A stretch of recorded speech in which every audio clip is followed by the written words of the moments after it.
Hi everyone! For today's video ay gagawa ko ng Shin Ramyun Spicy and Creamy Tumba Stir-Fry Noodles with Egg. Ang ingredients lang natin ay isang Tumba Stir-Fry Noodles, 10 pesos na itlog at 5 pesos na mantika kay Ate Beth. Ayan, binuksan ko na siya at may kasama na siyang seasoning powder at saka seasoning sauce or salsa. Kumukulo na nga rin yung ininit kong tubig kanina, kaya ngayon ilalagay ko na yung noodles. Hindi ko nga lang nasama sa pag-video yung paglagay ko ng noodles sa kawali. After 5 minutes at luto na ang noodles, ngayon ay gagamit ako ng strainer pansala. Medyo natagalan nga lang ako sa part na to dahil sinigurado kong nasala ko na ng mabuti at wala ng tubig.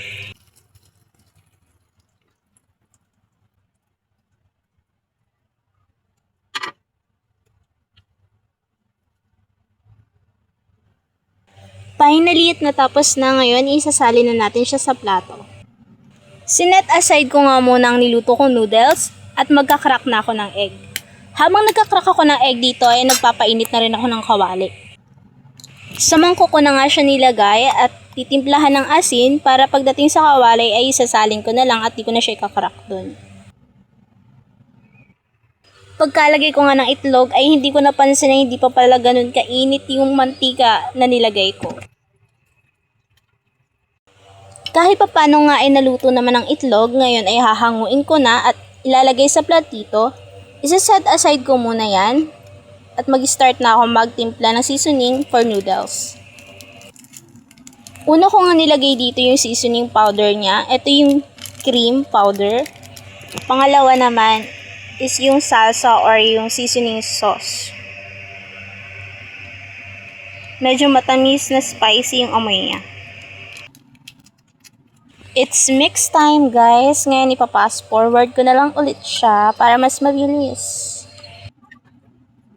Ayan, natapos na. Ilalagay na natin yung sinet aside nating itlog kanina.